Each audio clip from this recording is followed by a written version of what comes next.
میرے محترم بھائیوں اور دوستوں، محبت کے سچے دعوے دار وہ لوگ ہوتے ہیں جو آپ کی اطاعت کرتے ہیں، جو آپ کی اتباع کرتے ہیں۔ بناوٹی محبت نہ دنیا میں کبھی کامیاب ہوئی ہے، نہ قیامت کو اس کو کامیابی ملے گی۔ بناوٹی محبت کیا ہے؟ وہ بات کرنا جو اللہ کے رسول صلی اللہ علیہ وسلم نے نہیں کی۔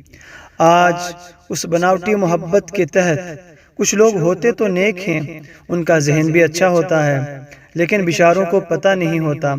کروڑوں روپے مسلمان لگا دیتے ہیں اس بات پہ کہ اللہ کے رسول صلی اللہ علیہ وسلم کے میلاد کو بنانا ہے۔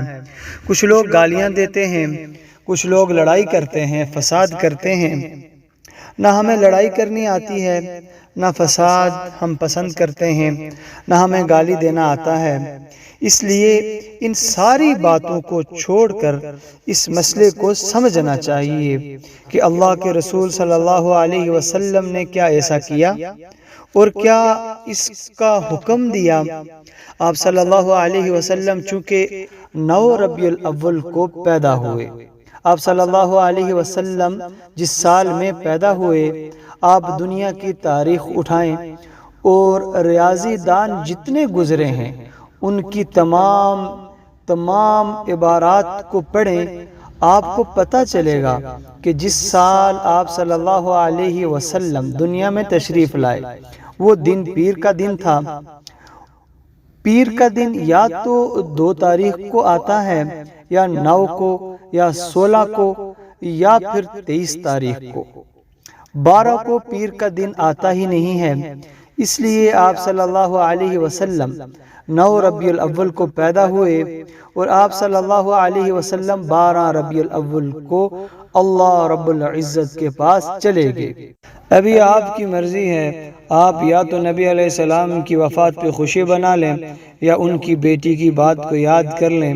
آپ رضی اللہ عنہ نے فرمایا، لوگوں ہم پہ اتنی مصیبتیں آئیں، اگر وہ مصیبتیں اور غم اگر دنوں پہ آ جاتے تو دن راتیں بن جاتی۔ جب آپ علیہ السلام دنیا سے گئے تو حالت یہ تھی، فرمایا اگر دنوں پہ غم آ جاتے تو دن راتیں بن جاتی۔ میرے بھائیوں، لمبی چوڑی بحث نہیں کرنی، کسی مسلمان بھائی سے لڑائی بھی نہیں کرنی، ادب سے بس پوچھیں یہ سالگرہ بنانا، یہ عید میلاد بنانا نیکی ہے یا برائی؟ وہ تو نہیں کہے گا کہ برائی ہے، وہ تو کہے گا کہ نیکی ہے۔ آپ کہیں ٹھیک ہے، اگر یہ نیکی ہے تو اس نیکی کا علم اللہ کے رسول صلی اللہ علیہ وسلم کو بھی تھا کہ نہیں؟ یہ تو وہ نہیں کہہ سکتا کہ اللہ کے رسول کو نیکی کا علم نہیں تھا، نعوذ باللہ۔ اس سے بڑا ظالم کون ہوگا پھر؟ وہ تو کہے گا کہ جی اللہ کے رسول صلی اللہ علیہ وسلم کو نیکی کا علم تھا۔ پھر صرف اس سے تیسرا سوال جب آپ کریں گے تو آپ کا مسئلہ ہی حل ہو جائے گا۔ جب اللہ کے رسول صلی اللہ علیہ وسلم کو نیکی کا علم تھا تو آپ نے امت کو اس کا حکم دیا یا نہیں دیا؟ کیا آپ نے یہ کیا؟ صرف یہاں آ کر آپ کا مسئلہ حل ہو جائے گا۔ بحث نہیں کرنی ہم نے، لڑائی بھی نہیں کرنی ہم نے۔ اگر وہ کہے حکم نہیں دیا تو پھر بھی مسئلہ حل ہو گیا۔ اگر وہ کہے کہ حکم دیا تو اس سے ادباً یہ کہیں صرف ایک حدیث دکھا دو۔ 63 سال اللہ کے رسول صلی اللہ علیہ وسلم کو ملے ہیں، آپ نے کسی ایک سال بھی یہ کام کیا ہو تو ہمیں دکھا دیں۔ آپ علیہ السلام کی وفات کے بعد سیدنا ابو بکر رضی اللہ تعالیٰ عنہ، جن کی محبت کا اندازہ کر لیں، آپ علیہ السلام کی وفات پہ سر گھٹنوں پہ ڈال کر رویا کرتے تھے کہ کب اللہ کے رسول صلی اللہ علیہ وسلم سے ملیں گے۔ 2 سال آپ کی حکومت رہی، انہوں نے ایک مرتبہ بھی کیا ہو یہ کام تو دکھا دیں۔ اور اس کے بعد حضرت سیدنا عمر رضی اللہ تعالی عنہ جو 10 سال خلیفہ رہے ہیں، انہوں نے ایک مرتبہ بھی یہ کام کیا ہو، عید میلاد بنایا ہو تو دکھا دیں۔ اس کے بعد پھر آ جائیں حضرت عثمان رضی اللہ تعالیٰ عنہ، جس کے بارے میں فرمایا اگر میری کوئی اور بھی بیٹی ہوتی تو تمہارے نکاح میں دیتا۔ عثمان، آج کے بعد تم جنتی ہو، جو بھی کچھ عمل کرو عشاء سے لے کر صبح تک دعا یہی کرتے رہے، یا اللہ عثمان کو بخش دے۔ 12 سال ان کی حکومت رہی، 12 سال انہوں نے اگر ایک مرتبہ بھی یہ کام کیا ہو دکھا دیں، اس کے بعد پھر آ جائیں سیدنا علی رضی اللہ تعالی عنہ کو کون نہیں جانتا، علی المرتضیٰ کو کون نہیں جانتا۔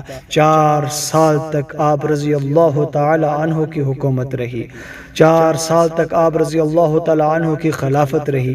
ایک دفعہ بھی ایسا کیا ہو، ایک دفعہ بھی ایسا کیا ہو تو دکھا دیں۔ اگر قرآن کریم میں اس کا حکم نہیں ملتا، احادیث مبارکہ میں اس کا حکم نہیں ملتا، تمام صحابہ کرام رضی اللہ تعالی عنہم اجمعین نے اگر ایسا نہیں کیا تو میرے بھائیوں پھر اللہ سے ڈر جائیں، قیامت کو اس کا حساب ہوگا۔ اللہ کے رسول صلی اللہ علیہ وسلم نے جو دین دنیا میں لے آئے اس میں 2 عیدیں ہیں۔ دین اسلام میں صرف 2 عیدیں ہیں جن کو عید الفطر اور عید الاضحیٰ کہتے ہیں۔